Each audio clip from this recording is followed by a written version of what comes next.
And now Linford is back in the hot seat. Linford, thank you for coming back on. Are you ready to take some questions? Yeah, I think so. Yes?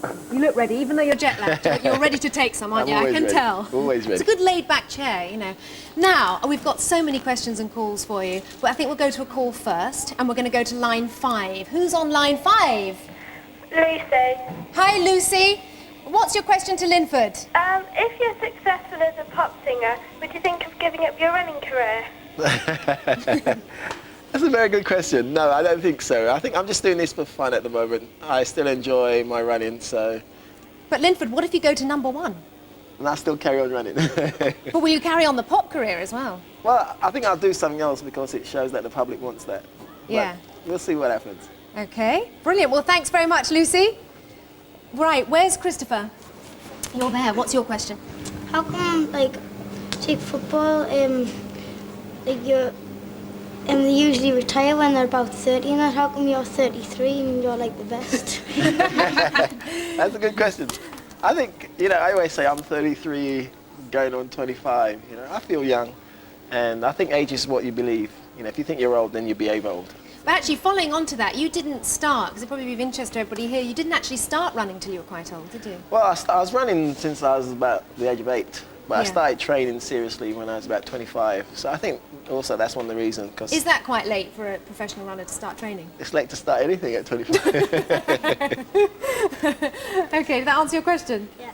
Brilliant. Okay, we'll go to line 4 next. Who's on line 4? Anna Layton from Prestine in Wales. Sorry, what's your name again? Anna Layton. Anna Layton. Hi, Anna. Hi. You're through to Linford. What's your best race so far and why? My best race so far, I think it's got to be the World Championships, because I think after Barcelona, the Americans were saying, a few of them were missing, and so I won by default. So they're all in the World Championship and I haven't beaten them all. And the time I ran also, is the fastest time I've ever ran. So that's my best race.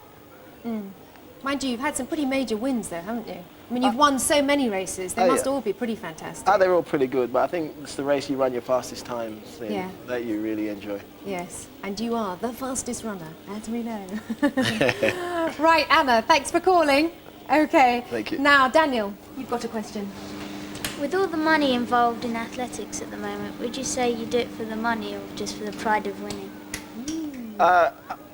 It's a bit of both, actually. I mean, it's nice to be paid to do something that you enjoy, but I really enjoy it. I've been running before there was anything like money in it at all, when you had to pay to go to competition, and the only thing you were getting out of it was your expenses, and even then they'd cheat you at that. So, I enjoy running more. I think if you enjoy it more, you train harder, and the harder you train, the better you become. So the enjoyment factor has got to come into it first. Yeah, and you think it's probably something that, if you enjoy doing it, you'd probably do it anyway, would you? Well, yeah, if there was no money, I'd still be doing it. But it's nice to be paid. Yes, we all know that. Okay, what about, who's on line 1? Line 1, are you there? Yeah. Who's that? Peter from Cambridge. Hi, Peter, how are you? Very well, thank you. Are you good? You're through to Linford. What's your question? How did it feel like before you entered your race with Carl Lewis? I didn't feel like it was a bit nerve-wracking, because Carl's got a very good reputation of getting it right, when it matters most. So I was very, very nervous. But once the day the race started and I knew he was talking a lot, I knew I was going to beat him. So after that, I was quite relaxed about it. How do you cope with your nerves? What do you do just before a race? Well, you try and get as nervous as possible. You try to get as nervous as possible. Is that what gives you the kind of adrenaline? Yeah, it gives you you've got to get the adrenaline flowing. If there's no adrenaline, then you realise you're not going to run very fast. So you try to get scared, you try to make your opposition a lot better. So how do you make yourself even more scared? Do you just think horrible, terrible things? Well, I get frightened of losing. And that's the scariest thing of all? That's the scariest thing of all. Thanks very much, Peter. Thank you, Peter. Bye-bye. Where's Helen? When you're running, does it help you to know that millions of people are willing you to run? Well, no, you're not aware. You're not aware of anybody out there at all. I think if you realise and you're aware that there's people watching, then it'll put you off. So you just block everything out. And it's nice at the end of the race to realise then that you're being cheered on, but during the race you don't realise anything at all. You don't even know what's happening around you. We're actually going to see a clip of your sort of major concentration that goes on during Linford's races, because believe me, It's amazing. Now, can you talk us through this, Linford? What's going through your mind right now?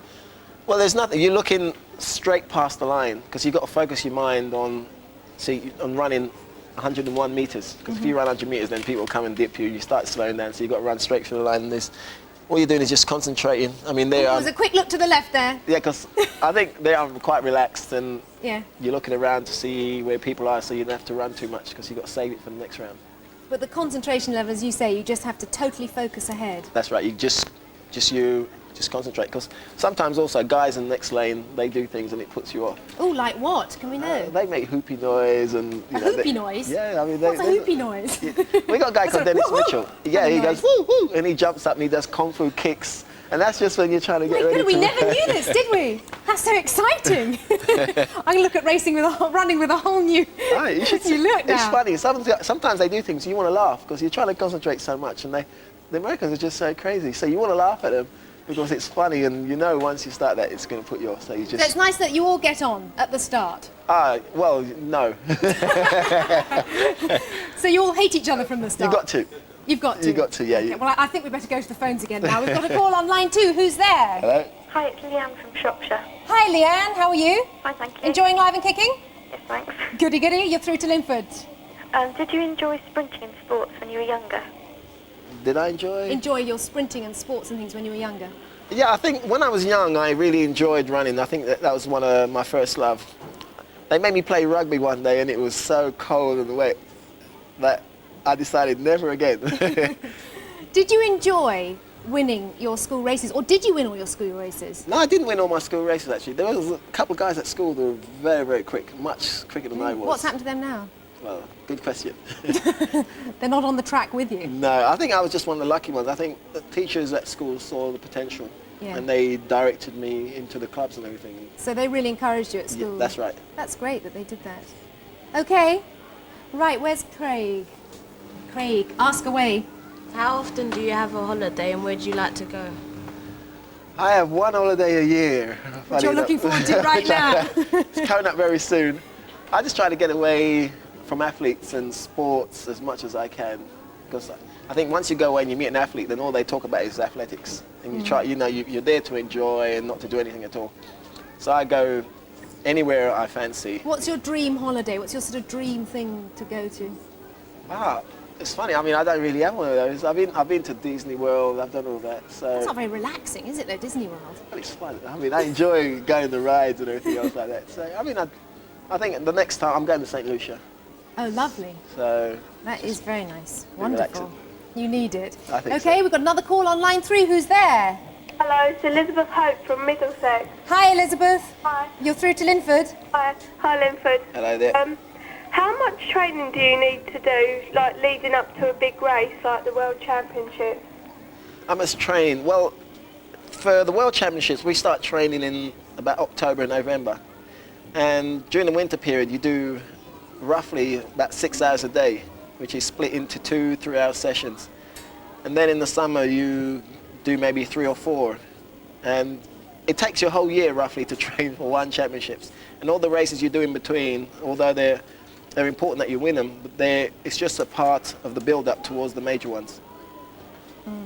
And when you're training, what happens to your sort of social life? Do you just train and that's that? What social life? Basically, that's what happens, right? So it's full-time training. Full-time training. Well, I know Bunty's got a good question. Where's your question? You once worked in a supermarket. How did your life then compare to what you do now?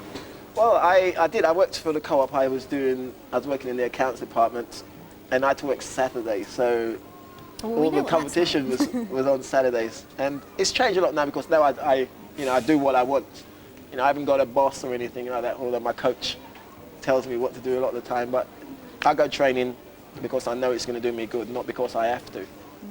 So I mean, I just virtually now do whatever I want to do. Yeah. Do you think you could ever go back to doing another 9-to-5 job? No.